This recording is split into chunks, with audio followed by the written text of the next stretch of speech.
Bom, para a gente finalizar então esse módulo, vamos falar um pouquinho a respeito de óxidos. Oxigênio. Isso. Então, quando nós falamos de óxidos, estamos falando de compostos binários.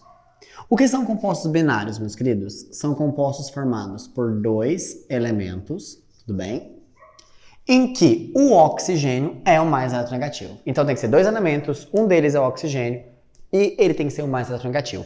Qual que é o único elemento da tabela periódica que é mais eletronegativo que o oxigênio? Boa, flúor. Então esse cara aqui, ó, binário, tem oxigênio. Não é classificado como óxido. Por quê? Porque o oxigênio não é o mais eletronegativo. Fluoreto de oxigênio, muito comum cair em prova. Não é um óxido. Por quê? O aluno decora, óxido, binário e oxigênio. Beleza. Opa, binário, oxigênio e o oxigênio mais eletronegativo. Esse cara aqui, ó. Porque o flúor é mais eletronegativo que ele. Belezinha? Deixa eu desenhar ele aqui. F2. Cancela. Bom, a fórmula geral dele está expressa aqui. Então, você tem um elemento ligado com esse oxigênio, que na maioria das vezes vai ter NOx -2, carga -2, tudo bem? Se esse for um metal, então nós temos um óxido iônico, que realiza ligação iônica, porque metal ligado com oxigênio, que é um metal, ligação iônica. E aí, de acordo com a IUPAC, como é que vai ficar a nomenclatura? Óxido de e o nome do metal. Nossa, João Vitor, só isso?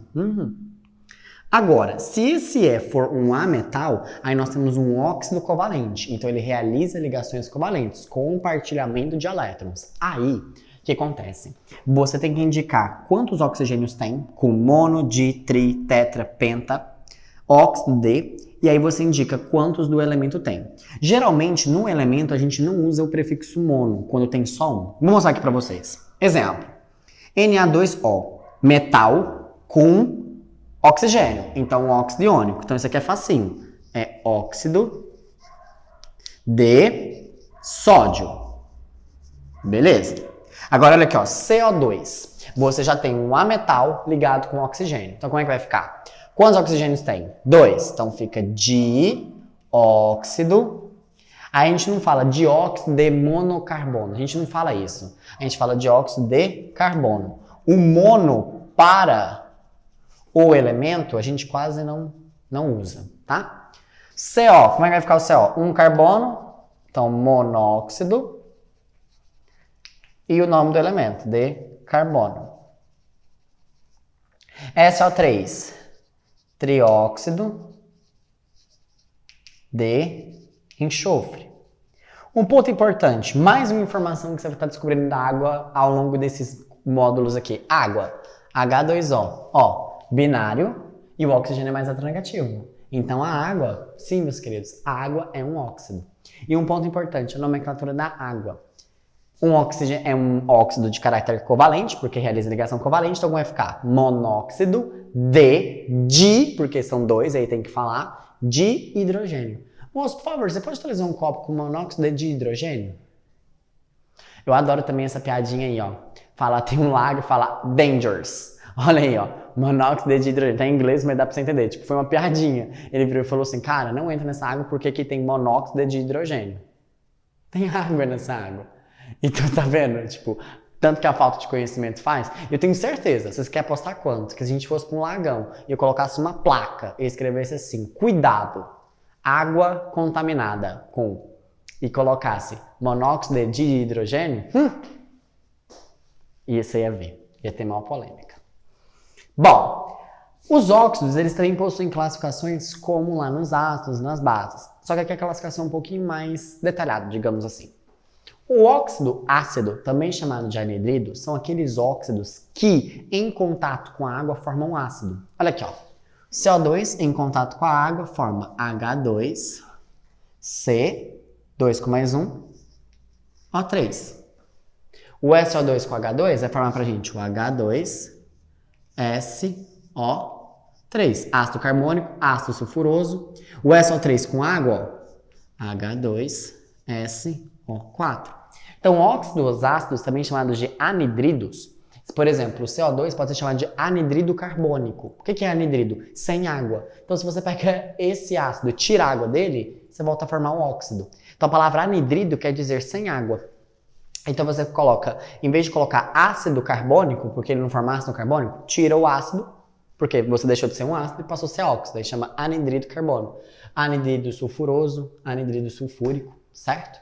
São alguns nomes aí que vocês podem ver do CO2, do SO2 e do SO3. E aí um ponto importante. João Vitor, como é que eu vou saber que é um óxido ácido? Na maioria das vezes,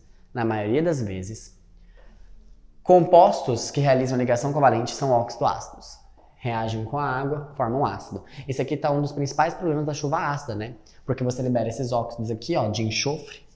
Eles entram em contato com a água, produz ácido, precipita, diminui ainda mais o pH das chuvas.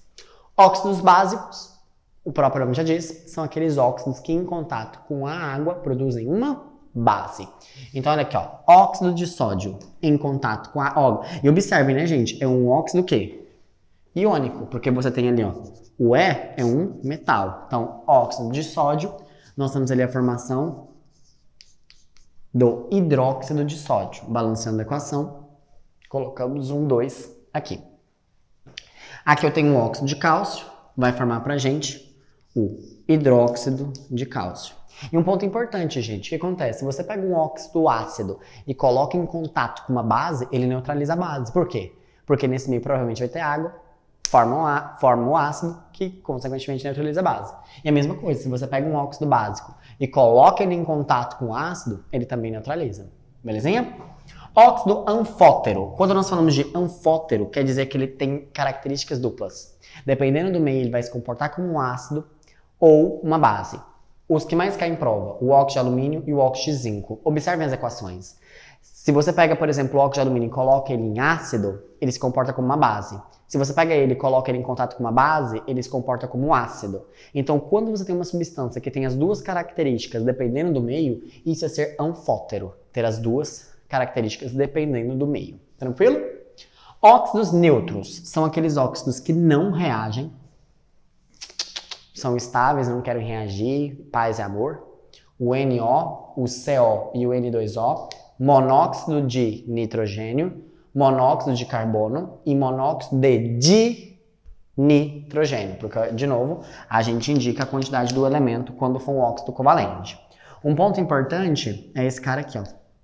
O CO é um vilão fudido. O monóxido de carbono, ele em contato com a hemoglobina, que é uma célula que transporta oxigênio e CO2 no nosso corpo, ele faz uma ligação muito estável. A ligação MCO é tão estável, que ele gruda na hemoglobina. E o que acontece? Como ele não sai, ele ocupa o espaço do CO2 e do oxigênio. Em outras palavras, a sua hemoglobina não consegue mais transportar gases. Não conseguindo transportar gases, você morre asfixiado. Onde é que é liberado esse cara aqui? Na combustão de carros. Por que muita gente, tipo assim, acendia o carro, fechava a garagem e tentava se matar dessa forma? Liberava grande concentração de CO, ia acumulando, começava a respirar, contaminava as hemoglobinas e morria asfixiado. Por isso que, por exemplo, quando você tem cidades que tem túneis muito grandes e dá engarrafamento, desliga o carro, certo? Justamente por conta dessa situação. Por fim, porém não menos importante, os peróxidos. É um tipo especial, tá? Não é um óxido, mas é um peróxido. O que é isso? Per é o oxigênio que tem NOx-1. Geralmente ele tem ali, ó, 2 oxigênios. Por quê? Peróxido. Ele está ligado com ele mesmo. Então nas estruturas, observem a estrutura de um peróxido. Você tem um oxigênio ligado com um oxigênio. E isso faz com que o NOx dele diminua em uma unidade. Em vez de ser -2, passa a ser -1. Então a gente tem aqui, ó, peróxido de hidrogênio, peróxido de sódio, peróxido de potássio. Observem aqui, ó, que a quantidade de oxigênios é a espécie O2, que, consequentemente, se você for pensar, a carga aqui do oxigênio é -1. Belezinha? Então, peróxido é um composto onde você tem um oxigênio, um composto binário, onde você tem um oxigênio, só que ao invés de ele ter carga -2, ele vai ter carga -1. E, João Vitor, como é que eu identifico ele geralmente? O índice 2, tudo bem? É o melhor macete. Bom, com isso, finalizamos mais um módulo, finalizamos o nosso curso de Foco na Geral. Espero que esse curso tenha sido proveitoso para você, que você tenha tirado suas dúvidas e agregado conhecimento. Foi um prazer enorme estar aqui com vocês ao longo desse curso e vejo vocês nos demais. Tchau, tchau, pessoal. Bons estudos. Até!